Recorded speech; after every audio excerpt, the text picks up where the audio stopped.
हरे कृष्णा। आपका स्वागत है भगवत गीता के इस पाठ्यक्रम में। तो हम लोग कल नवा अध्याय शुरुआत किए थे और कल हम लोग देखे थे कि भगवान ने इस ज्ञान के बारे में बताया था कि ये ज्ञान कैसा है। ये विद्याओं का राजा है, गुह्यतम है, आत्मा की प्रत्यक्ष अनुभूति कराने वाला है। फिर हमने अंतिम में देखा था कि जो शुद्ध भक्त होते हैं उनके कैसे लक्षण होते हैं कि वो सतत जो है कीर्तन करने में अपने आप को भगवान के नाम में हमेशा जो है लगाए रखते हैं।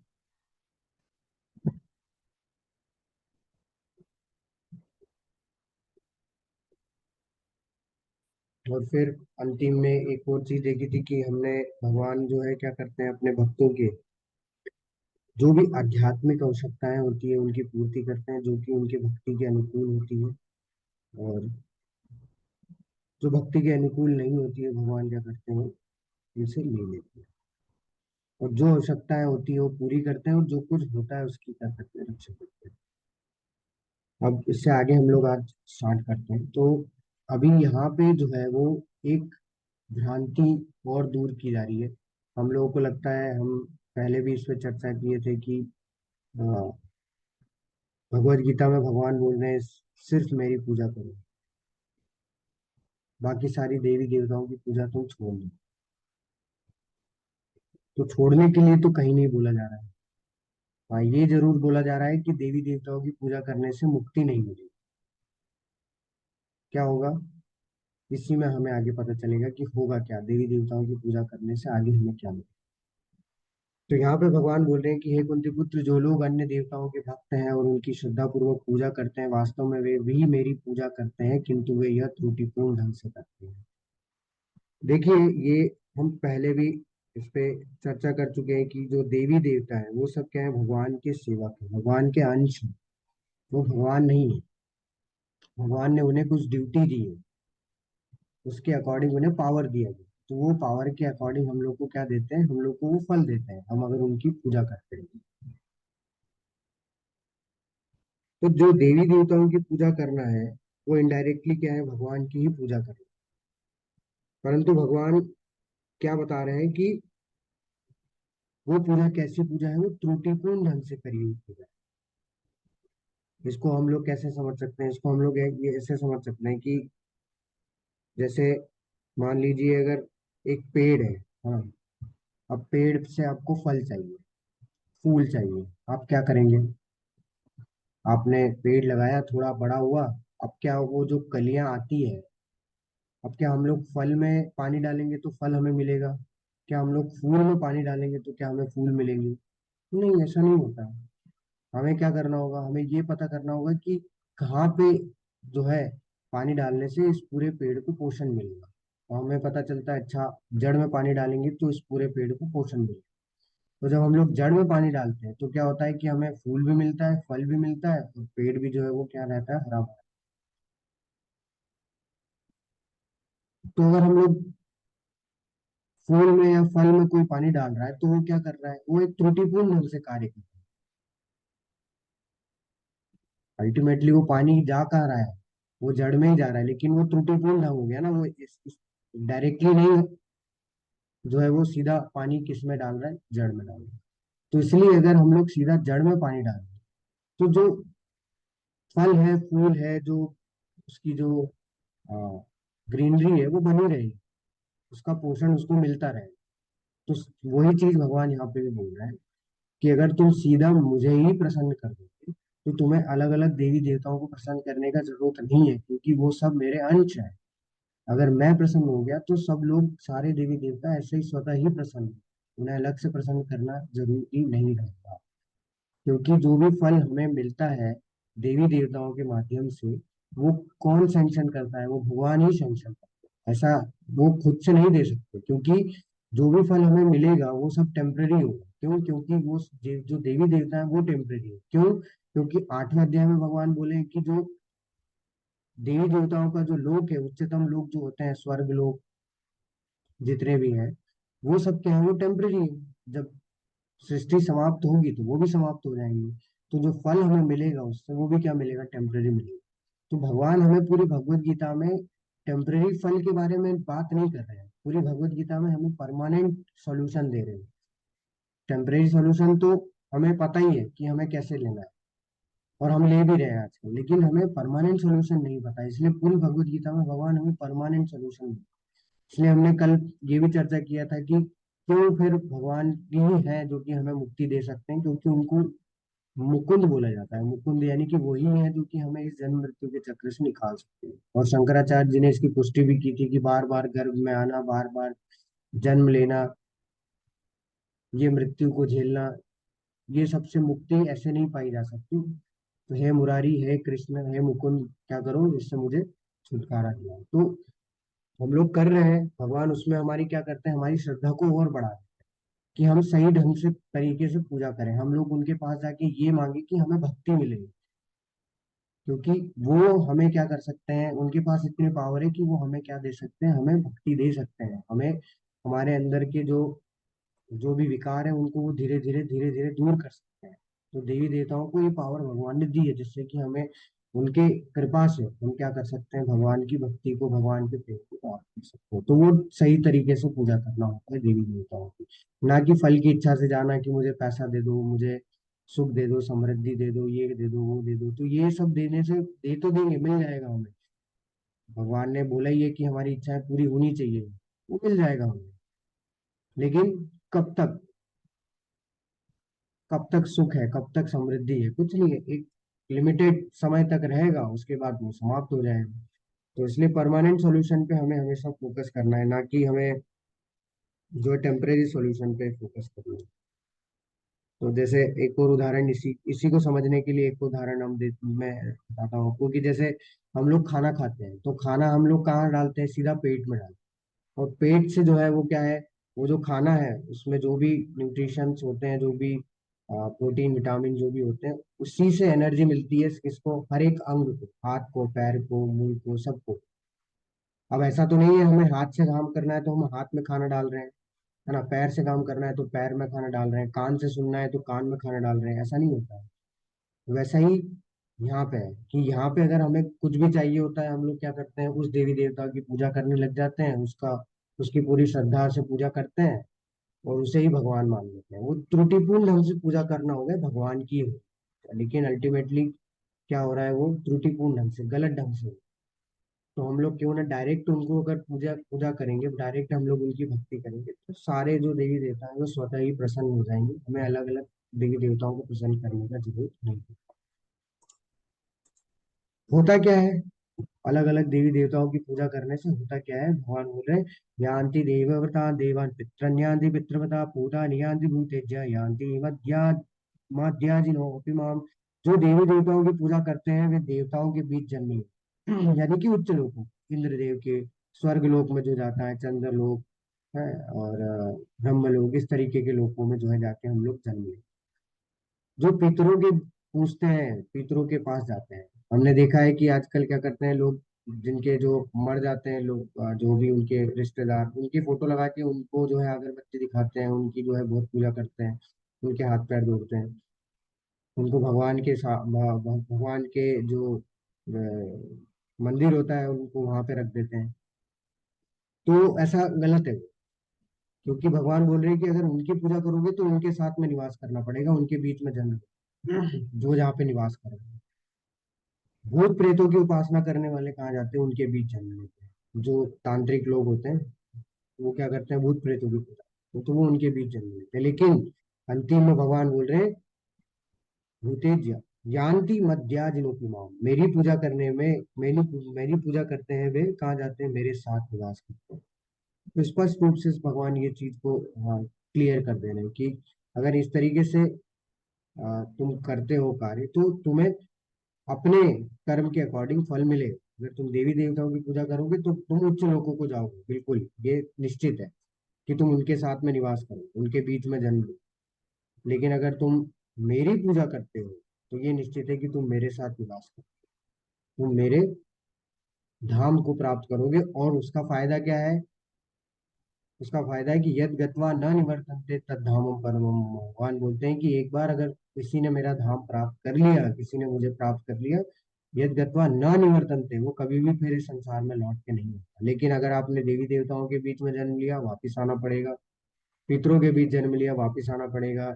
यही जो इस तरीके से कार्य करते हैं भूत प्रेतों वाला, वो भी वापिस आए। तो जन्म मृत्यु का चक्र तो लगा रहेगा, लेकिन जैसे ही भगवान के धाम को प्राप्त करने लगे तो जन्म मृत्यु का चक्र क्या है, तुरंत समाप्त हो जाएगा। अब भगवान बता रहे हैं कि कैसे उनको प्रसन्न किया जा सकता है। ठीक है, सब लोगों को लगता है कि है ना, भगवान ज्यादा पैसे वालों से ही प्रसन्न होते हैं, भगवान जो है वो ज्यादा सेवा वालों से प्रसन्न होते हैं। नहीं, भगवान ना तो ज्यादा पैसे वालों से प्रसन्न होते हैं, ना ही ज्यादा सेवा वालों से प्रसन्न। भगवान प्रसन्न होते हैं पत्रम पुष्पम फलम तोयम वो मे भक्त्या प्रयच्छति तदा हम भक्ति उपरितम श्रामी प्रयतात्मनः। यदि कोई प्रेम तथा भक्ति के साथ मुझे पत्र पुष्प फल या जल प्रदान करता है तो मैं उसे स्वीकार करता हूँ। हाँ, तो हमें लगता है कि हमें बहुत सारा भोग लगाना होगा तभी भगवान एक्सेप्ट करेंगे, क्योंकि हर जगह तो इतना ही किया जाता है। भगवान 56 भोग से नीचे एक्सेप्ट नहीं करते हैं। नहीं, भगवान बोल रहे हैं अगर एक पत्र, अब पत्र में क्या आ जाता है, जैसे तुलसी पत्र भगवान को बहुत प्रिय है। तो अगर एक पत्र भी आप दोगे भगवान को, किससे, प्रेम और भक्ति से, तो भगवान बोल रहे हैं वो मैं स्वीकार कर लूंगा। पुष्प भी अगर दोगे तो भी मैं स्वीकार कर, फल भी दोगे तो भी मैं स्वीकार कर लूंगा, जल भी चढ़ा दोगे तो भी मैं स्वीकार कर लूंगा, लेकिन वो कैसे होना चाहिए, प्रेम और भक्ति के साथ। जैसे हम अपने बच्चों को खाना खिलाते हैं, वैसा अगर हम लोग उतना ही प्रेम अगर भगवान के लिए हमारे अंदर आ जाए, वही हमारे लिए बहुत बड़ी बात है। वो भी अभी हमारे अंदर नहीं है ना, उतना ही प्रेम अगर हम लोग लेके आ जाएंगे भगवान के लिए, भगवान उसमें ही प्रसन्न है। तो कोई बड़े बड़े अनुष्ठान करने की जरूरत नहीं होती है, कोई यज्ञ करने की जरूरत नहीं है भगवान को प्रसन्न करने के लिए। कुछ भी नहीं करने में, भगवान को प्रसन्न करने के लिए भगवान ने पहले बताया कि तुम मेरा नाम ले लो। नाम लेने से भी भगवान प्रसन्न हो जाते हैं। और भोग अगर लगाना है तुम्हें, तो तुम प्रेम भक्ति के साथ, अगर मुझे तुम्हारे पास कुछ भी नहीं है तो तुम मुझे एक तुलसी पत्र, फूल फल जल ये भी प्रदान कर दोगे तो भी मैं उसको स्वीकार कर दूंगा, लेकिन होना चाहिए प्रेम और भक्ति के साथ। ऐसा नहीं हम लोग जबरदस्ती बस लगा दे रहे हैं क्योंकि हमारी इच्छा है कि यार अगर मैं, भगवान ने ये बोला है कि अगर तुम ऐसे ही खाओगे तो पाप खाओगे, तो इसको क्या करते हैं, इसको पुण्य, इसको अच्छा बना लेते हैं भगवान। तो भगवान कोई प्यूरिफिकेशन वाली प्रोसेस नहीं है कि हम लोग क्या कर रहे हैं, एक्वागार्ड नहीं है कि हम लोग उसमें पानी डाल रहे हैं और वो प्यूरिफाई होके आ रहा है ना। तो वो भगवान यहाँ पे हमारे पाप हमसे जो है, हम अब हमें अपने पापों से छुटकारा दिलाने के लिए ये सब चीजें बोल रहे हैं। तो हमें उसको, वो कैसे छूटेगा, वो हमें श्रद्धा और भक्ति के साथ छूटेगा। ये सब चीजें भगवान की रिक्वायरमेंट नहीं है, भगवान को ये चाहिए नहीं, लेकिन वो हमारी अ, शुद्धिकरण के लिए हमें ये बोलते हैं कि तुम एटलीस्ट मेरे प्रेम को और मेरी श्रद्धा, मेरे अंदर श्रद्धा जो है पैदा कर, मतलब मेरे प्रति श्रद्धा पैदा करो, तो क्या हो सकेगा, तुम्हारे अंदर की अज्ञानता समाप्त हो सके। नहीं तो होगा क्या कि हम लोग वही अज्ञानता के साथ इस जीवन को जीते रहेंगे और एक समय आएगा, हम शरीर हमारा समाप्त हो जाएगा, फिर हमें एक और नया जन्म मिलेगा, फिर हम वापस से इच्छाएं करेंगे, फिर वापस से हमारा एक और जन्म होगा, फिर वापस से इच्छाएं करेंगे, ऐसा चलता है। तो भगवान हमारे लिए जो है, हमारे छुटकारे, हमारे हमें छुटकारा दिलाने के लिए जो है ये सब चीजें इसमें हमें बता, और यहाँ पे स्पष्ट रूप से बोल दिए। देखिए भगवान, अभी तक तो भगवान इनडायरेक्टली बोल रहे थे, अब डायरेक्टली बोल रहे हैं कि यत् करोषि यद अश्नासि यत् जुहोषि ददासि यत् यत् तपस्यसि कौन्तेय यत् तत्कुरुष्व मद अर्पणम। हे बुद्ध, तुम जो कुछ भी करते हो, जो कुछ खाते हो, जो कुछ अर्पित करते हो या दान देते हो, जो भी तपस्या करते हो, वो मुझे अर्पित करते हुए। और कोई साधारण व्यक्ति को अगर आप देखेंगे तो क्या लगेगा कि यार भगवान तो बहुत डिमांड कर रहे हैं यार, हर चीज की डिमांड कर रहे हैं, ये भी दो वो भी दो, ये भी करो वो भी करो, है ना। भगवान की डिमांड ही नहीं खत्म हो रही है कि जब तक मुझे ये नहीं दोगे तो मैं ये नहीं कर दूंगा, ये नहीं होगा तो वो नहीं होगा। तो ऐसा क्यों है, भगवान हमसे डिमांड क्यों कर रहे हैं? क्या भगवान को ये सब चीजें चाहिए इसलिए डिमांड कर रहे हैं? अब देखिए, भगवान सोर्स है, भगवान स्रोत है, कि उन्हीं से सब चीजें आ रही है, और उन्हें ये चीजों की क्या जरूरत है। अभी हम लोग आगे 10वें अध्याय में देखेंगे कि भगवान जो कुछ भी भगवान के पास है जिससे कि हम लोग उनकी अनुभूति कर सकते हैं इस भौतिक संसार में, वो सिर्फ एक स्पार्क है, एक चिंगारी मात्र है। वो कुछ भी नहीं है जो हम लोग देख रहे हैं संसार में, कुछ भी नहीं है। तो ये क्यों फिर कर रहे हैं भगवान ये सब? तो ये क्यों किया जा रहा है? क्योंकि हम लोग शुद्ध हो सके। भगवान हमसे डिमांड, प्रभुपाद जी बताते हैं तात्पर्य में, कि हम लोग से भगवान ये सब चीजें इसलिए बोल रहे हैं कि भगवान हम लोग को शुद्ध करना चाहते हैं, क्योंकि हम लोग मलिन हो चुके हैं पूरी तरीके से। अपने लिए कार्य कर करके, अपनी इंद्रियों के लिए कार्य कर करके हम लोग पूरी तरीके से मलिन हो चुके हैं। उसको साफ करने के लिए, उसको शुद्ध करने के लिए हमें क्या, हमारे लिए क्या किया जा रहा है? भगवान हमारे लिए एक आसान तरीका दिया है हमें, कि तुम ऐसे शुद्धता नहीं कर पाओगे, ऐसे शुद्धता तुम्हें नहीं आएगी अंदर तुम्हारे हृदय से। तुम्हारे हृदय को अगर शुद्ध करना है तो तुम्हें क्या करना होगा? तुम जो कुछ भी कर रहे हो इस संसार में, वो मुझे अर्पित करते हुए।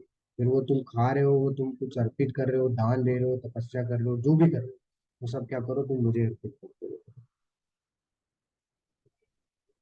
होगा क्या अगर कोई व्यक्ति ये करता रहेगा तो? इससे भगवान का क्या फायदा है? इससे भगवान का फायदा नहीं है, इससे हमारा ही फायदा है। ये सब करने से क्या है, कि अगर हम लोग मान लीजिए पूरा टाइम ये करते रहे, भगवान को हर काम हर चीज को हम लोग भगवान को अर्पित करते हुए कार्य करते रहे, होगा क्या कि जब हमारा अंतिम समय आएगा, वो कभी भी आ सकता है, तो हमें याद रहेगा कि हाँ, भगवान के लिए ये करना है, भगवान के लिए वो करना है, यानी कि भगवान हमारे स्मरण में रहेंगे। उसका क्या फायदा है भगवान का स्मरण में रहने का? कि अगर हम लोग भगवान का स्मरण करते हुए शरीर त्यागते हैं तो हम भगवान के स्वभाव को प्राप्त करेंगे। तो भगवान हमेशा हमारे ना फ्यूचर को देख के प्लान करते हैं, हम लोग हमेशा अपने प्रेजेंट को लेके प्लानिंग करते हैं। तो भगवान जानते हैं कि अगर ये करने से क्या होगा, इसका ये फायदा होगा। तो वो फ्यूचर को लेके हमारी प्लानिंग, हमारे जो सारे प्लान है वो डिसाइडेड होते हैं, क्योंकि हमारा फ्यूचर भगवान जानते हैं, हम नहीं जानते। हम लोग क्या करते हैं? प्रेजेंट की स्थिति में रह के अपने ही प्लान बनाते रहते हैं। हमें लगता है कि हमारे प्लान सक्सेस नहीं हो रहे, भगवान को हमारे साथ ऐसा कर रहा है। हमारे साथ हमेशा अच्छा ही होता है, लेकिन हम लोग के पास पेशेंस नहीं है। हम लोग उस चीज के लिए धैर्य नहीं रखते कि हाँ कुछ तो अच्छा होगा, भगवान हमारे लिए कुछ तो अच्छा डिसाइड किया है। क्योंकि हमने कर्म ऐसे किए हैं तो हम लोग को ऐसे जो दुख है वो झेलने पड़ते हैं, कष्ट झेलने पड़ते हैं।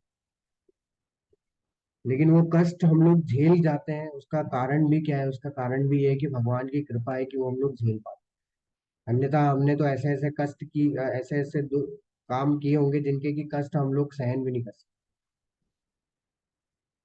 तो इसलिए भगवान हमें ये चीज बोलते हैं कि क्या करो, तुम जो कुछ भी कर रहे हो वो मुझे अर्पित करते हुए करो, जिससे क्या होगा कि अंतिम समय में तुम्हें स्मरण करने में दिक्कत नहीं होगी, आसानी से स्मरण कर पाओगे अपने शरीर का त्याग। अब एक और आती है, एक और भ्रांति आती है कि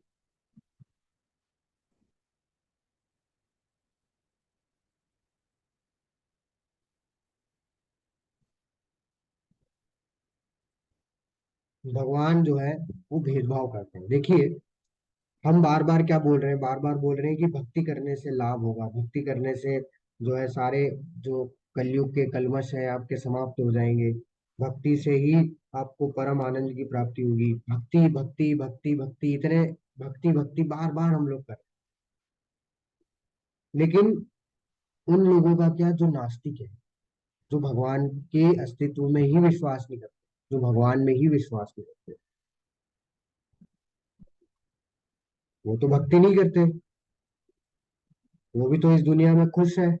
आपने देखा भी होगा, बहुत सारे लोग ऐसे हैं जो भगवान का नाम भी नहीं लेते लेकिन बहुत आनंद में है, कुछ करते नहीं है, कुछ कमाते नहीं है, लेकिन फिर भी बहुत आनंद में है, उन्हें किसी चीज की कोई कमी नहीं है, फिर भी वो कभी दुख उनको हुआ ही नहीं। आपको ऐसा लगता है कि हम तो इतना भगवान का नाम भी ले रहे हैं, इतना मेहनत भी कर रहे हैं, फिर भी हमें इतने कष्ट मिल रहे हैं। ठीक है, ये व्यक्ति को देखो, इसने तो कुछ किया ही नहीं है, ये कुछ करता नहीं है, ना भगवान के मंदिर जाता है, ना भगवान का नाम लेता है, फिर भी आराम से खा रहा है, बैठ रहा है, घूम रहा है, एंजॉय कर रहा है।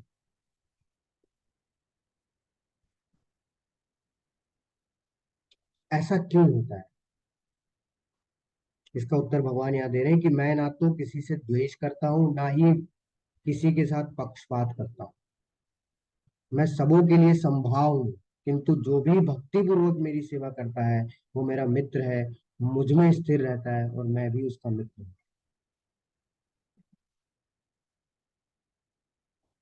देखिए, भगवान पहले भी बता चुके हैं कि वो ब्रह्मांड के पिता है ना। पिता हमस जगतो माता धाता पिता माता, हर किसी के पिता है, माता भी है, पिता माँ भी है। ठीक है, तो सब उनके बच्चे हैं। अब वो बच्चों के बीच में भेदभाव नहीं करते। जैसे मान लीजिए, एक माता पिता है, उनके दो बच्चे हैं, एक नालायक है, एक बहुत आज्ञाकारी है।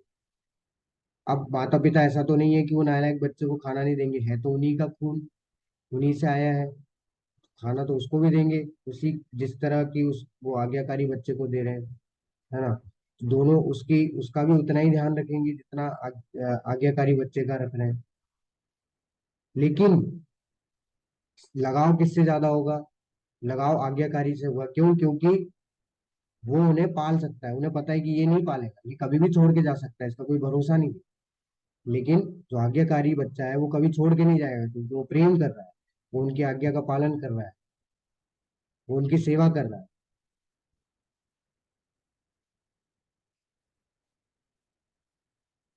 ठीक वैसे ही भगवान यहाँ क्या बोल रहे हैं कि मैं सबके सबके साथ में समान भाव से ही रहता हूँ, किसी के साथ में क्या करता हूँ, पक्षपात नहीं करता। सबको अपने कर्मों के अकॉर्डिंग फल मिलते हैं। पर उनको क्या लगता है कि ये भगवान दे रहे हैं, भगवान नहीं दे रहे, भगवान सैंक्शन कर रहे हैं। भगवान क्यों देंगे? भगवान क्यों हमें दुख देंगे, जब भगवान इतनी बड़ी भगवत गीता में हमें बार बार बोल रहे हैं कि तुम मेरे पास वापिस आ जाओ, हर चीज में यही बोल रहे हैं कि तुम मुझे प्राप्त करोगे, हर चीज में मुझे ये, हम लोग को यही बता रहे हैं कि ऐसा करने से तुम मुझे प्राप्त करोगे, ऐसा करने से तुम मेरे स्वभाव को प्राप्त करोगे, ऐसा करने से तुम मुक्त हो जाओगे। तो जो व्यक्ति हमें यहाँ से निकलने के लिए इतने सारे सॉल्यूशन दे रहे हैं, वो व्यक्ति क्यों हमें बोलेगा कि जाओ दुख झेलो?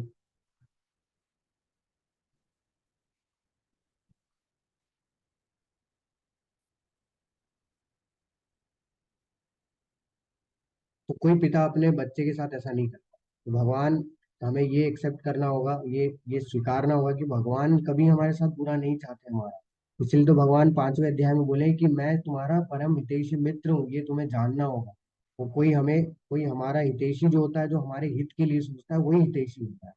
वो हमारे नुकसान क्यों सोचेगा? वो हम लोग हमारा नुकसान करना चाहते तो वो भी हमारा क्या कर सकते हैं उसमें, बताइए? वो कुछ कर नहीं पाएंगे, क्योंकि उन्होंने हमें इच्छा दे रखी है। अब उस इच्छा में अगर वो हस्तक्षेप करेंगे तो हम लोग क्या हो जाएंगे? हम लोग कठपुतली हो, हमारा कोई आ, अस्तित्व नहीं रह जाएगा, स्वतंत्र अस्तित्व नहीं रह जाएगा। क्योंकि हम लोग स्वतंत्र अस्तित्व में है, मतलब कि हम लोग इंडिविजुअल सोल है। इसलिए वो बनाए रखने के लिए भगवान ने हमें इच्छा दी है कि हम थोड़ा सा उसका प्रयोग कर सकते हैं। अब उसका हमें कैसा प्रयोग करना है वो भगवान हम पे देखते हैं कि इसका सदुपयोग कर रहा है या दुरुपयोग कर रहा है। दुरुपयोग कर रहा है तो खुद झेलेगा, सदुपयोग कर रहा है तो फायदा होगा। परंतु परंतु एक प्रश्न ये भी आता, मतलब इसी में ये प्रश्न आ सकता है ना कि फिर भक्ति करने की क्या जरूरत है ना। भक्ति करने में फिर क्या फायदा, क्योंकि जब भगवान सबको समान भाव से जो है वो दे रहे हैं, तो भक्ति करने का क्या लाभ? तो भक्ति करने का क्या लाभ है? भक्ति करने का ये लाभ है कि भगवान के प्रति हमारा प्रेम जागे और हम भगवान के प्रिय हो जाएं। जैसे यहाँ पे बोल रहे हैं कि वह मेरा मित्र है, वो मुझ में स्थिर रहता है और मैं भी वो उसका मित्र हो जाता हूँ, जैसे कि वो आज्ञाकारी बच्चे की तरह। तो जो भक्ति नहीं कर रहा है, वो क्या है, वो आज्ञाकारी बच्चे की तरह नहीं कार्य कर रहा है, वो नालायक बच्चे की तरह कार्य कर रहा है। क्यों? क्योंकि वो कभी भी छोड़ दे। उसकी श्रद्धा अगर थोड़ी सी भी इधर उधर हिली, अगर उसको जो चीज चाहिए वो नहीं मिला, तो भगवान को त्याग देगा, बोले भगवान को छोड़ते ही नहीं। जैसे बच्चे होते हैं, जैसे नालायक बच्चा होता है, अगर उसको उसको खाना वाना नहीं देंगे, उसकी सुनेंगे नहीं, तो वो क्या करेगा? वो माँ बाप को ही त्याग देगा। तो वैसा ही होता है जो भक्ति नहीं करते हैं, जो कि अभी भी अपने भोग में लगे हुए हैं। तो इसलिए भगवान क्या करते हैं, किसी के साथ पक्षपात नहीं करते। जिस भाव में भगवान की पूजा करेगा ना, भगवान उस भाव में उसके साथ में क्या करेंगे, प्रेम का आदान। अभी हमारे ऊपर निर्भर करता है कि हमें किस भाव में भगवान की पूजा करनी है, भगवान की सेवा।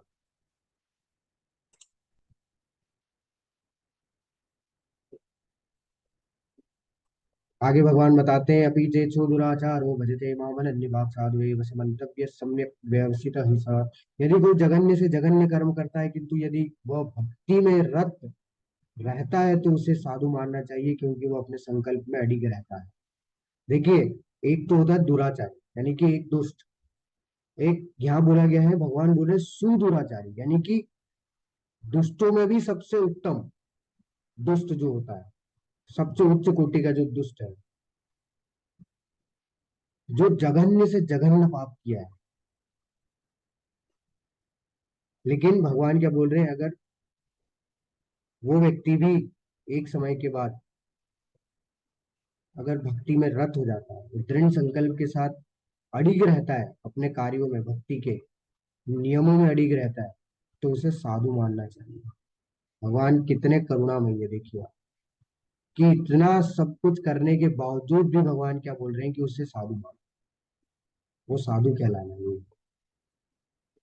देखिए, होता क्या है कि व्यक्ति भक्ति तो स्टार्ट कर देता है ना, हम लोग स्टार्ट कर देते हैं, भक्ति के नियम पालन करना स्टार्ट कर देते हैं हम लोग।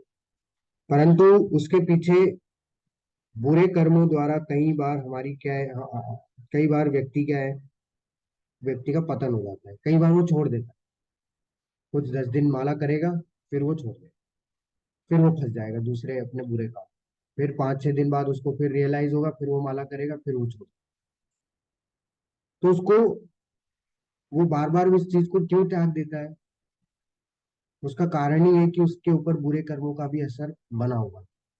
लेकिन क्या भगवान उसे त्याग देते हैं? नहीं, भगवान कभी नहीं त्याग। इस श्लोक में वो स्पष्ट रूप से बता, क्यों? क्योंकि भगवान क्या बोले कि अगर वो फिर भी भक्ति में रत रहता है, भक्ति में अड़िग रहता है, तो उसे साधु मानना चाहिए। इसमें प्रभुपाद जी बहुत अच्छा उदाहरण देते हैं कि हमारे घर में पंखा है ना, पंखा। अब पंखा क्या है, पंखा आपने देखा होगा जब चलता रहता है, और जब आप बंद करते हैं, जैसे ही स्विच बंद करते हैं, तो वो घूमता रहेगा कुछ समय तक, स्लो होगा, स्लो होगा, स्लो होगा, धीमा होगा, धीमा होगा, धीमा होगा, और फिर जाके स्टॉप हो जाएगा पूरे तरीके से। ऐसा नहीं है कि आपने जैसे ही बंद किया स्विच और वो तुरंत रुक गया, नहीं, ऐसा कभी नहीं। उसके इनर्शिया के कारण से वो क्या है, वो घूमता है। ठीक उसी प्रकार हमारे भी जो पिछले बुरे कर्म है, वो क्या है, कुछ समय तक भक्ति में हमारे अवरोध उत्पन्न करते रहते हैं, बाधाएं बनाते रहते हैं। परंतु जो व्यक्ति लगा रहेगा संकल्प के साथ भक्ति करने में, अड़िग रहेगा, रत रहेगा, वो क्या है, वो साधु कहलाएगा। क्यों? क्योंकि वो एक समय के बाद उस स्थिति को प्राप्त कर लेगा। तो आप देख सकते हैं होता क्या है, जैसे हमने अलग अलग योग देखे हैं ना, अष्टांग योग देखा, ज्ञान योग देखा। तो ये सब योग में क्या होता है, ये सब योग के नियम होते हैं। और ये नियम का अगर पालन हम लोग करते हैं, तो ही हम लोग इस योग के थ्रू हम लोग आगे बढ़ सकते हैं, इस योग के माध्यम से हम लोग उच्च कोटि तक पहुंच सकते हैं। लेकिन अगर इसमें थोड़ी सी भी त्रुटि हुई, तो हमें फिर क्या करना होता है, फिर शुरुआत से शुरुआत करनी होती है। जैसे मान लीजिए अष्टांग योग में अगर आप कोई भी नियम, कोई भी जो 8 अंगों में से किसी एक अंग में भी हम लोग नीचे गिर गए, तो हमें फिर क्या करना होगा, फिर वापस से पहले अंग से जो है हमें प्रयास करना है। लेकिन अगर किसी का अगर भक्ति करने में पतन हो जाता है, तो क्या होता है, भगवान उसे फिर भी क्षमा करते हैं, फिर उसे मौका देते हैं। तो जहां पे उसने छोड़ा है वहीं से वो स्टार्ट कर सकता है, ऐसा नहीं है कि उसे फिर जीरो से स्टार्ट करना है। क्योंकि भगवान इतने करुणामयी है, इतने दयालु है, कि क्या कर देते हैं, वो हमें क्षमा कर देते हैं। अब इसका मतलब क्या है, लोग बोलेंगे अच्छा ठीक है, मैं सुबह गलत काम करूंगा, तो मतलब सुबह भगवान का नाम ले लूंगा और दिन भर गलत काम करूंगा, तो कितना अच्छा होगा। भगवान तो बहुत दयालु है, बहुत करुणामयी है, वो तो मैं मुझे हर बार क्षमा कर देंगे, क्योंकि उन्होंने बोला है वो तो मेरे पिता है। तो पिता हर गलती को क्षमा कर देता है, बिल्कुल कर देता है, 100%। लेकिन इसका मतलब ये नहीं है कि हम लोग उस पिता का फायदा उठाएं, उस पिता की उस क्वालिटीज का फायदा उठाएं।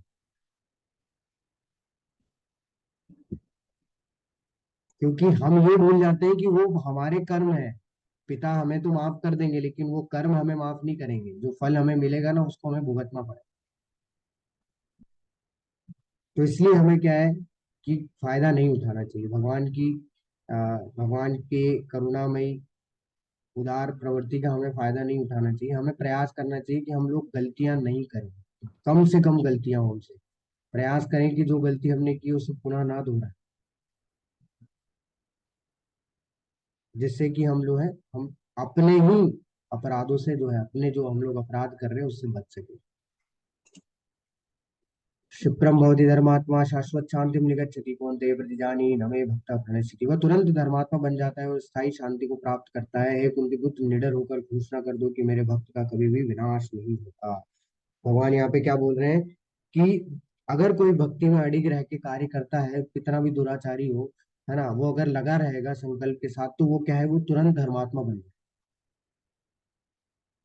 और वो स्थायी शांति को प्राप्त करेगा, परमानेंट उससे जो है शांति प्राप्त हो सकती है अगर वो इसमें लगा रहे। परमानेंट शांति मतलब कि इस संसार से मुक्ति, जन्म मृत्यु से मुक्ति। लेकिन इसी के आगे भगवान क्या बोल रहे हैं कि हे कुंतीपुत्र, निडर होकर घोषणा कर दो कि मेरे भक्त का कभी भी विनाश नहीं होता। तो भगवान बोल रहे हैं कि वो अगर कुछ हद तक भी भक्ति किया है तो भी उसका विनाश नहीं, वो हमेशा प्रगति ही करेगा, उसमें कोई रास नहीं है, उसमें कोई नुकसान नहीं है, उसकी महान से महान वह से रक्षा हो। अब बात ये आती है कि भगवान क्यों बोल रहे हैं ऐसा, कि कुंती पुत्र तुम जो है घोषणा करो। भगवान क्यों नहीं कर सकते घोषणा? भगवान स्वयं भी तो बोल सकते हैं कि मेरे भक्त का आप कभी विनाश नहीं होगा। भगवान बोल रहे हैं नहीं, अब तुम घोषणा करो कि मेरे भक्त का कभी विनाश नहीं।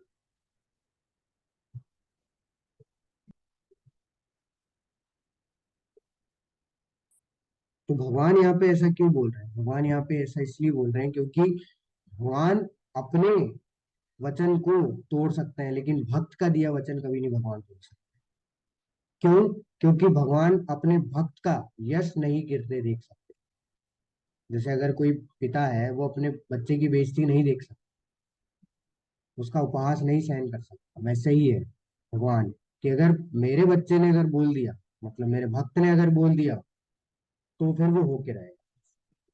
तो भगवान इसलिए अर्जुन को बोलते हैं कि तुम क्या करो, तुम घोषणा करो, क्योंकि अगर तुम घोषणा करोगे तो वो मुझे करना ही होगा। लेकिन अगर मैं घोषणा करूंगा तो मैं अपने अ, वचन से हट सकता हूँ, मेरी मर्जी। लेकिन मैं भक्तों के वचन को नहीं तोड़ सकता। इसका उदाहरण क्या है? जैसे भीष्म देव। भीष्म देव जो है, वो भीष्म पितामह जो थे, वो भगवान के बहुत बड़े भक्त थे, शुद्ध भक्त। अभी क्या होता है कि जैसे ही भगवान जब बोलते हैं कि मैं ना इसमें शस्त्र अस्त्र कुछ नहीं उठाऊंगा इस युद्ध में, है ना, मैं सिर्फ उपस्थित रहूंगा, लेकिन मैं युद्ध लड़ूंगा।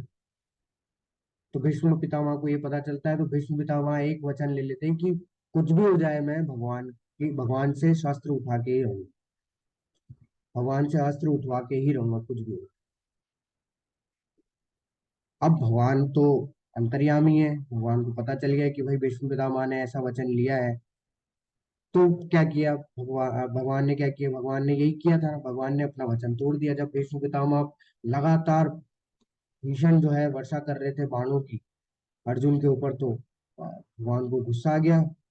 भगवान ने क्या किया, रथ से उतरे और तुरंत जो है वो रथ का पहिया उठा के भीष्म पितामह की ओर जो है उन्हें मारने के लिए, और भीष्म पितामह ने अपने बाण, धनुष और बाण दोनों जो है रख दिए।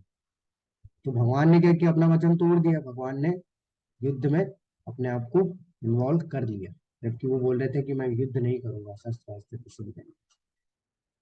तो भगवान ने अपना वचन तोड़ दिया, किसके लिए? अपने भक्त का वचन पूरा कर।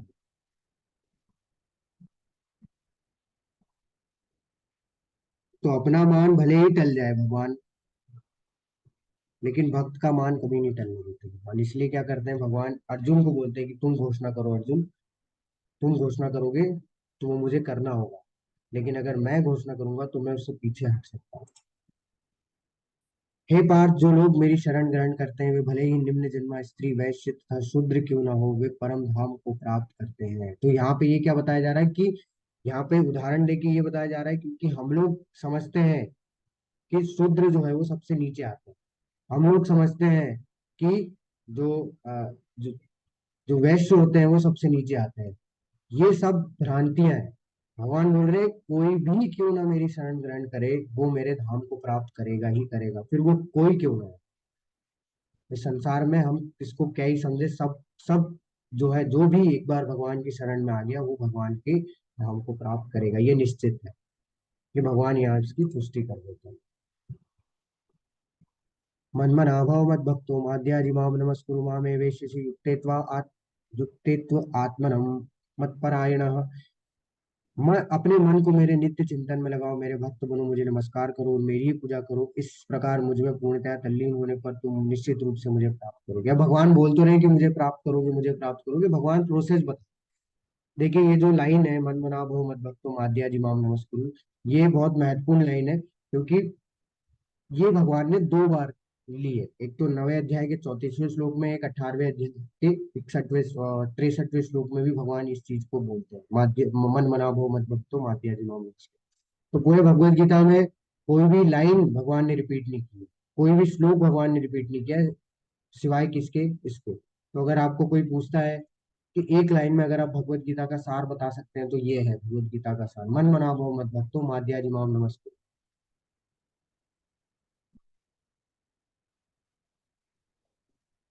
तो भगवान यहाँ से क्या बोलना चाह रहे हैं, कैसे मुझे प्राप्त करोगे, कि तुम अपने मन को मुझ में लगाओ। अच्छा नहीं लगा सकते, कोई बात नहीं, मेरे भक्त बन जाओ, वो भी बहुत मुश्किल है। मेरी पूजा कर लो, वो भी बहुत मुश्किल है। चलो एटलीस्ट मुझे नमस्कार ही कर लो। हाँ ये कर सकते हैं हम। तो भगवान ने ये प्रोसेस बहुत, देखिए कितनी सही तरीके से दी है, कि अगर कोई नमस्कार करेगा तो धीरे धीरे उसके अंदर ये भी आएगा कि चलो पूजा भी कर ले। जब कोई पूजा करने लगेगा, धीरे धीरे वो क्या है कि उसका मन जो है भगवान में लगेगा। जब उसका मन लगने लगेगा तो वो भक्त स्वतः ही बन जाए। तो ये प्रोसेस वैसी ही है। भगवान क्या बोल रहे हैं कि अगर तुम प्रयास करोगे तो पहुंच जाओ, और ये करने से क्या होगा कि तुम पूर्णतः मुझ में तल्लीन हो जाओगे, और निश्चित है कि मुझे प्राप्त। प्रभुपाद जी अंत में बोलते हैं कि श्लोक से स्पष्ट है कि इस भौतिक जगत से छुटकारा पाने का एकमात्र साधन कृष्ण भावना मत है, लेकिन कृष्ण तत्व को न जानने के कारण भाष्यकर कृष्ण को छिपाते हैं और उनको उनके मन या शरीर से पृथक बताते हैं। यद्यपि यह कृष्ण तत्व के प्रति निरी अज्ञानता है, किंतु कुछ लोग जनता को भ्रमित करके धन कमाते हैं। तो जैसे हमने स्टार्टिंग में भी चर्चा की थी कि हमें क्या करना चाहिए, हमें भक्तों की ही लिखी टीका पढ़नी चाहिए, वही वास्तव में हमें भगवान के बारे में ज्ञान दे सकते हैं। साधारण व्यक्ति क्या कर रहा है, साधारण व्यक्ति सिर्फ अपना धनोपार्जन करने के लिए क्या करता है, प्रयास करता रहता है, और कुछ भी उटपटांग चीजें बताता रहता है, जिससे क्या होता है कि जो वास्तविकता में हमारी जिज्ञासा है वो समाप्त नहीं होता। अतः मनुष्य को कृष्ण के आदि रूप में मन को स्थिर करना चाहिए, उसे अपने मन में यह दृढ़ विश्वास करके पूजा करने में प्रवृत्त होना चाहिए कि कृष्ण ही परम है। कृष्ण की पूजा के लिए भारत में हजारों मंदिर है जहाँ पर भक्ति का अभ्यास किया जाता है। अब ऐसा अभ्यास हो रहा है तो मनुष्य को चाहिए कि कृष्ण को नमस्कार करे, उसे अर्चा विग्रह के समक्ष नतमस्तक होकर मनसा वाचा कर्मणा हर प्रकार से प्रवृत्त होना चाहिए। मन, वचन और कर्म तीनों से जो है भगवान की सेवा वास्तव में सेवा होती है। इससे वह कृष्ण भाव में पूर्णतया तल्लीन हो सकेगा, इससे वह कृष्ण लोक को जा सकेगा। उसे चाहिए कि कपटी भाष्यकारों के बहकावे में ना आए, उसे श्रवण कीर्तन आदि नवदा भक्ति में प्रवृत्त होना चाहिए। शुद्ध भक्ति मानव समाज की चरम उपलब्धि है। तो ये जो हमारा अध्याय है यही समाप्त होता है। तो हम लोग, अभी हमारे पास समय है तो हम लोग अगला अध्याय शुरू कर सकते हैं। थोड़ा सा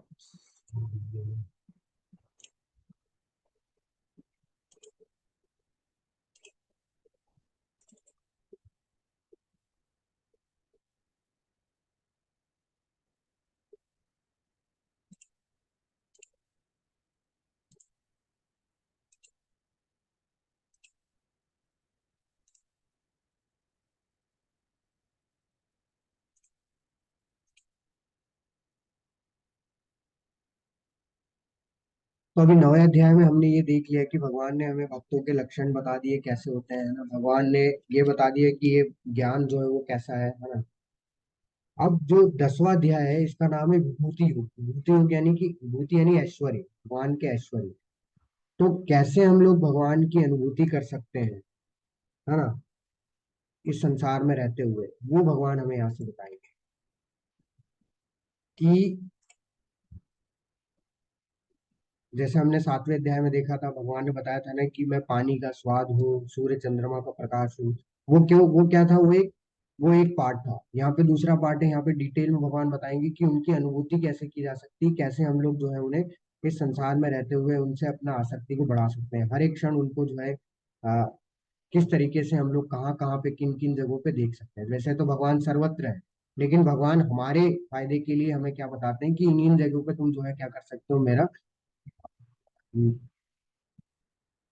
मेरी अनुभूति कर सकते हो। श्री भगवान वाच भूय एव महाभाव शृणु मे परमं वच यते अहं प्रीयमाणाय वक्ष्यामि हित काम्याय।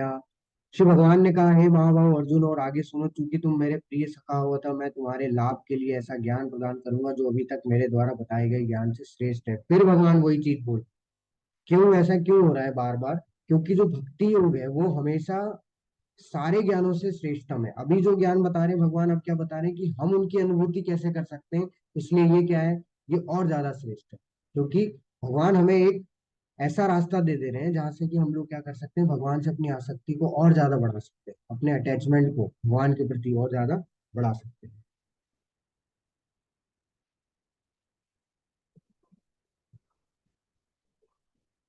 देखिए, हम इसको कैसे समझ सकते हैं, जैसे अगर हमें आ, मान लीजिए किसी को प्राइम मिनिस्टर से मिलना है या प्रेसिडेंट से मिलना है, तो उसके लिए क्या है, उसके लिए बहुत प्रोटोकॉल्स है ना, उसके लिए बहुत सारे फॉर्म आपको फिलअप करने होंगे, बहुत सारी आपकी जो है वो टेस्ट होंगे, बहुत सारे ऐसे आपसे पूछताछ होगी, तब जाके जो है आपको एक मौका दिया जाएगा कि आप मिल सकते हो। यानी कि आप समझिए कि इस भौतिक संसार में, यानी कि इस हमारे इस एक छोटे से देश की अगर बात करें हम लोग, तो इसमें जो सबसे उच्चतम स्तर पे पद पे जो व्यक्ति होता है, उससे मिलने के लिए हमें कितने जो है वो हर्डल्स को जो है पार करने होते हैं, तब जाके हम लोग उससे मिल पाते हैं, है ना, कोई साधारण व्यक्ति मिल पाता है। तो अब अगर भगवान से अगर हमें मिलना है, भगवान से अगर हमें प्राप्त करना है, भगवान को अगर हमें भगवान के धाम को प्राप्त करना है, भगवान से अगर मिलना है, तो क्या करना होगा? उसके लिए भी हमें कुछ योग्यता की जरूरत होगी, उसके लिए भी कुछ जो है मापदंडों को हमें पूरा करना पड़ेगा, और वो मापदंड क्या है, वो है भक्ति। इसलिए भगवान अर्जुन को यहाँ पे ये बोल रहे हैं कि चूंकि मेरे प्रिय सखा हो तुम,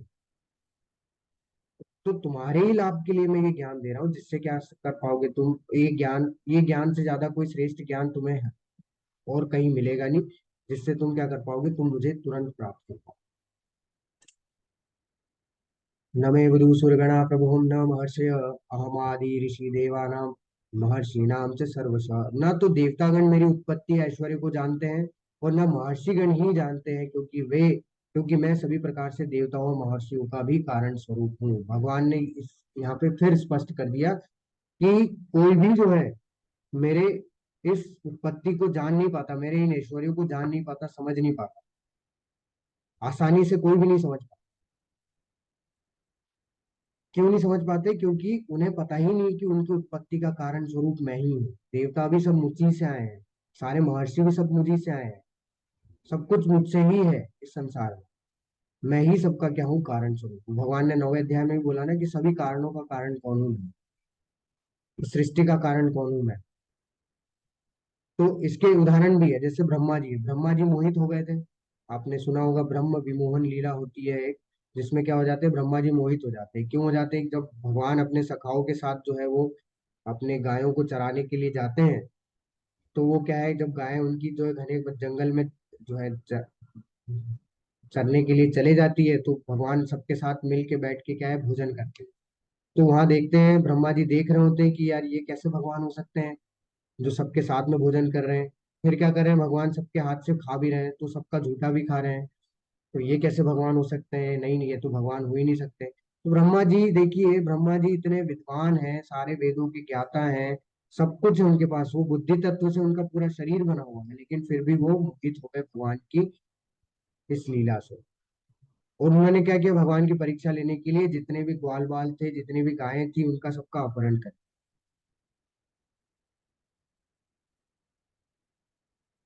अब हुआ क्या कि अपहरण तो हो गया, लेकिन अब ब्रह्मा जी बैठे हैं, ब्रह्मा जी को समझ में नहीं आ रहा है कि कुछ हलचल क्यों नहीं हो रही है। है ना। अभी तक तो हाकार मच जाना चाहा वृंदावन में, लेकिन कुछ भी नहीं हो रहा है। तो ब्रह्मा जी ने सोचा चलो देख के आते हैं। जब ब्रह्मा जी देखने गए तो जिनका उन्होंने अपहरण किया था वो सारे वहीं पे थे, सारे वृंदावन में ही हैं, सारी गायें भी हैं, सब वहीं है, कहीं गए ही नहीं। तब ब्रह्मा जी को पता चला कि अच्छा, तो भगवान ने क्या किया, भगवान को पता था कि ये सब ये किसकी करामात है, ये ब्रह्मा जी का किया कराया है सब कुछ। तो भगवान ने क्या किया, जितने भी ग्वाल बाल थे उनके साथ, वो अपने आप को उन सब में विस्तारित कर दिया, अपने आप को सारी गायों में भी विस्तारित कर दिया, और सबके साथ में वापस वृंदावन चले। तो वृंदावन वासियों के लिए तो वो कहीं गए ही नहीं, क्योंकि भगवान ने सबके रूप में जो है अपने आप को विस्तारित कर दिया। ब्रह्मा जी ने जब ये चीज देखी तो ब्रह्मा जी जो है वो फिर उन्हें यकीन हुआ कि नहीं, अब मैं गलत था। वैसे ही इंद्रदेव इंद्रदेव को भी घमंड आ गया था कि ये छोटा बच्चा क्या कर लेगा। उन्होंने भीषण जो है वर्षा कर दी, लेकिन भगवान खड़े रहे गौवर्धन को लेके 7 दिन तक। तब जो है इंद्रदेव को भी एहसास हुआ, और फिर वो भी क्या किया, आके क्षमा मांगी। तो बड़े से बड़े देवी देवता जो है वो क्या कर जाते हैं, भगवान से, भगवान की लीलाओं से, भगवान के ऐश्वर्य को जो है नहीं समझ पाते, समझ मोहित हो जाते हैं। तो ब्रह्मा जी इस चीज की पुष्टि करते हैं अपने ब्रह्म संहिता, उनकी जो प्रेयर्स जो उन्होंने लिखी है भगवान के लिए, भगवान भगवान के लिए लिखते हैं वो, वेदेषु दुर्लभम अदुर्लभम आत्मभक्तो गोविंदम आदि पुरुषम तमहम भजामि। कि वेदों के माध्यम से आपको जानना दुर्लभ है, लेकिन अदुर्लभम आत्मभक्तो, आत्मा की भक्ति से अगर हम लोग आपको जानेंगे तो बहुत आसान है, अदुर्लभ, बहुत इजीली आपको जाना जा सकता है। गोविंदम आदि पुरुषम तमहम भजामि। ऐसे गोविंद आदि पुरुष को मैं क्या करता हूँ, प्रणाम करता हूँ। तो हमें प्रयास करना है कि हम लोग क्या कर सके, भगवान के ऐश्वर्य को जान सके। अब देखिए दो तरीके, जैसे जैसे अगर मानते, जैसे हम पैदा होते हैं, है ना, तो हमें माँ तो पता होती है, लेकिन पिता के बारे में हमें कुछ ज्यादा पता नहीं होता, क्योंकि माँ हमें पाल की पोसती है, तो हमें लगता है हाँ ये माँ। लेकिन अगर हमें पिता के बारे में जानना है तो हमें क्या करना होगा, हमें ये करना होगा कि हमें उनके माता पिता के पास जाना होगा, वो हमें अच्छे से बता सकते हैं, या तो रिश्तेदारों के पास जाना होगा, वो हमें अच्छे से बता सकते हैं, या सबसे आसान तरीका है कि क्यों ना हम लोग अपने पिता से पूछ लें, वो हमें बता। ठीक उसी प्रकार यदि हमें भगवान को जानना है, भगवान के बारे में जानना है, तो हमें भी क्या है, हमें भक्तों के पास जाना होता है, हमें शास्त्रों की जो है शरण लेनी होती है, हमें गुरु के पास जाना होता है। या तो फिर क्या करें, जो भगवान बोल रहे हैं उसको सीधा एक्सेप्ट कर ले। तो यहाँ पे क्या कर रहे हैं भगवान, इस अध्याय में, इस पूरे भगवत गीता में भगवान स्वयं अपने बारे में, तो हम क्यों ना उसको सीधे एक्सेप्ट करें कि हाँ भगवान अपने बारे में ये चीजें हम। तो भगवान भी ऐसा नहीं है, भगवान पहले भेजते हैं गुरु साधु शास्त्र भेजते हैं हमें, है ना, और गुरु गुरु साधु शास्त्र ही क्या करते हैं, हमें भगवान के बारे में वास्तविकता में बता सकते हैं। है ना, हम लोग अपने चिंतन से, अपने मनन से भगवान के बारे में नहीं जान सकते। हमें जब तक भगवान के बारे में कोई गुरु, कोई साधु या शास्त्र नहीं बताएंगे, तब तक हम लोग भगवान को नहीं जानेंगे। जैसे सूर्य है ना, सूरज है, सूरज को हम लोग कैसे देख पाते हैं, जब सूरज की रोशनी होती है तभी सूरज दिखाई। जब सूरज की रोशनी नहीं होती है तो हम लोग सूरज को नहीं देख पाते हैं, रात में हमें सूरज नहीं दिखाई। क्या, तो इसका मतलब क्या है कि रात में सूरज की रोशनी नहीं है, नहीं है, लेकिन वो कहीं और है, हम जहाँ रह रहे हैं वहां नहीं है, इसलिए हमें सूरज नहीं दिखाई। तो सूरज तो वही है, तो लेकिन दिखाई कब देता है, जब उसकी रोशनी हमारे पास आती है, हमारी आंखों पे पड़ती है। तो ठीक उसी प्रकार अगर हमें भगवान को जानना है, तो भगवान को हम लोग कब देख पाएंगे, भगवान को कब समझ पाएंगे, जब भगवान स्वयं चाहेंगे। वो भगवान स्वयं किसके माध्यम से चाहते हैं हम लोग को समझाना, गुरु साधु शास्त्रों के। आगे भगवान बोलते हैं कि जो मुझे अजन्मा अनादि समस्त लोगों के स्वामी के रूप में जानता है, मनुष्यों में केवल वही मोह रहित समस्त पापों से मुक्त होता है। तो ये हम लोग पहले भी देखे हैं कि भगवान क्या है, भगवान अचिंत्य है। भगवान को अचिंत्य क्यों बोला जाता है, क्योंकि भगवान क्या है, भगवान एक ही जगह पे रह के जो है वो अनेकों अनेकों विस्तार कर सकते हैं अपना, इसलिए भगवान की अचिंत्य शक्ति है। तो भगवान को जन्म लेने की जरूरत नहीं पड़ती, भगवान अनादि है, भगवान का ये कहाँ शुरुआत हुई है ये नहीं कोई बता सकता कि कहाँ से आए हैं। भगवान अविनाशी है, भगवान का कभी विनाश भी नहीं हो सकता। तो अगर कोई इस तरीके से जान लेता है भगवान को, तो क्या है, वो निश्चित है कि वो पाप से, सारे पापों से मुक्त हो जाए। अब जैसे पहले भी मैं हम लोग इस पर चर्चा किए थे कि भगवान जब गर्भ में आए थे, तो वो प्रोसेस अलग थी, वैसी प्रोसेस नहीं थी जो प्रोसेस से हम लोग आते हैं, जो प्रोसेस से इस मनुष्य योनि में हम लोग को मिलती है, नहीं। तो भगवान जो है वो डिफरेंट प्रोसेस से आए थे। पहले वासुदेव जी के हृदय में आए, फिर वासुदेव जी के हृदय से वो ट्रांसफर हुए किसमें, देवकी मैया के हृदय में, देवकी मैया के हृदय से जब वो गए गर्भ, वैसे ही अगर हम लोग देखें तो क्या भगवान को गर्भ की जरूरत पड़ती है? नहीं पड़ती। भगवान को गर्भ की जरूरत नहीं पड़ती, भगवान एक लीला में जो है इस तरीके से कार्य करते हैं। भगवान अगर चाहे तो वो खंबे से भी निकल के आ सकते हैं, जैसे नरसिंह भगवान है, खंबे से भी निकल के आए, उन्हें गर्भ की जरूरत नहीं होती। तो इसलिए अगर कोई इस तरीके से भगवान को जानता है तो वो क्या है, वो सारे पापों से मुक्त हो सकता है। आगे एक और भ्रांति भगवान यहाँ दूर कर रहे हैं हमारी।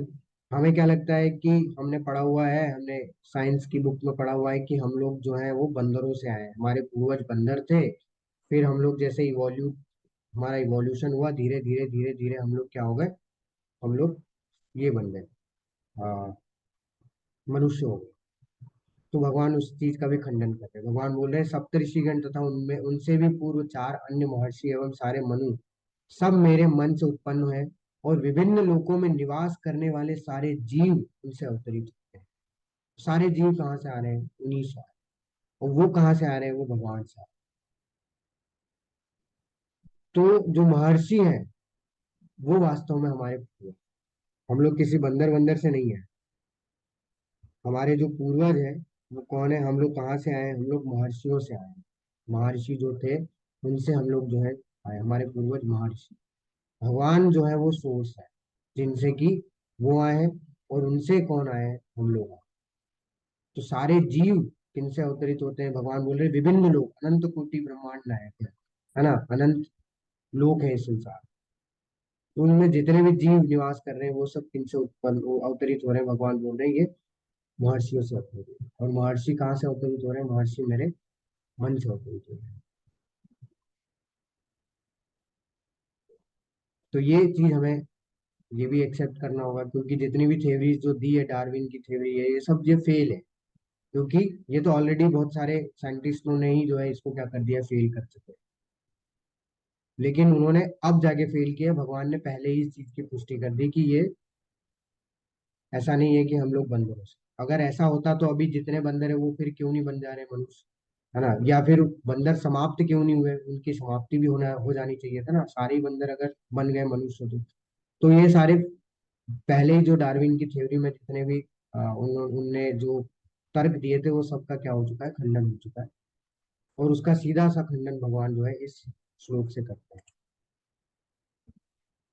जो मेरे इस ऐश्वर्य तथा योग से पूर्णतः आश्वस्त है वह मेरी अनन्य भक्ति में तत्पर होता है, इसमें तनिक भी संदेह नहीं है। और भगवान ये चीज बोल रहे हैं कि अगर इसको, अगर किसी ने जान लिया, इसको किसी ने समझ लिया, तो ये निश्चित है कि वो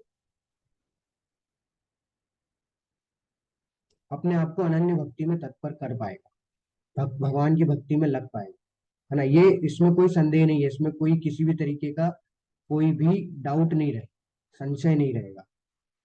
क्योंकि उसे पहले ये चीज एक्सेप्ट करनी होगी। जैसे कल भी मैंने एक एग्जांपल दिया था कि अगर मैं आपको बोलूं कि ब्राजील पे आप दिमाग लगाइए, तो कोई मन अपना ब्राजील पे लगा ही नहीं पाएगा अगर उसको उसके बारे में पता ही नहीं होगा कि ब्राजील क्या है, ये क्या बोला गया है, इसका मतलब क्या है। ठीक है, ये देश, मतलब ये देश है क्या, किसी को कुछ पता नहीं ना कि क्या है।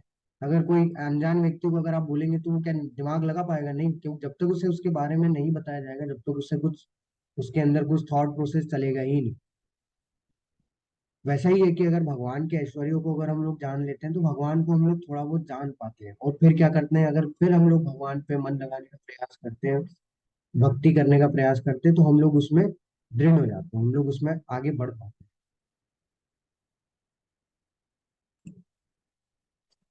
अब जो यहाँ से श्लोक स्टार्ट हो रहे हैं, श्लोका नंबर 8 से श्लोका नंबर 11, ये वास्तव में क्या है, 4 श्लोकों में भगवान ने पूरी भगवत गीता को सुना दिया है।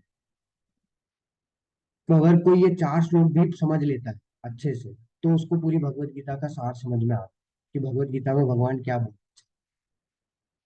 तो पहले श्लोक में भगवान अपने बारे में बता रहे हैं। भगवान बताते हैं अहम सर्वस्य प्रभो मत्तः सर्वं प्रवर्तते इति मत्वा भजन्ते मां बुधा भाव समन्विता। मैं समस्त आध्यात्मिक तथा भौतिक जगतों का कारण हूँ, प्रत्येक वस्तु मुझ ही से उद्भूत है। जो बुद्धिमान यह भली भांति जानते हैं वे मेरी प्रेमा भक्ति में लगते हैं तथा हृदय से पूरी तरह मेरी पूजा में तत्पर होते हैं। तो भगवान यहाँ पे अपने बारे में बता रहे हैं कि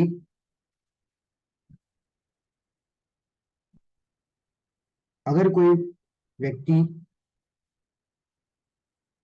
भगवान की भक्ति में पूर्णतः तत्पर होना चाहता है तो कैसे, पहली चीज है कि उसे ये समझना होगा कि जितना भी जो है सृष्टि उसका कारण स्वरूप भगवान बोल रहे हैं वो मैं हूँ। वो मुझी से उद्भूत हुई है और ये 9वें अध्याय में भगवान ने बताया भी है। ठीक है। तो जो बुद्धिमान भली भांति इस चीज को जानता है वो क्या करेगा, वो अपने आप को भगवान की भक्ति में लगाने का प्रयास करेगा और इससे वो क्या हो जाएगा, वो भक्ति में जो है पूरी तरीके से तत्पर हो जाएगा।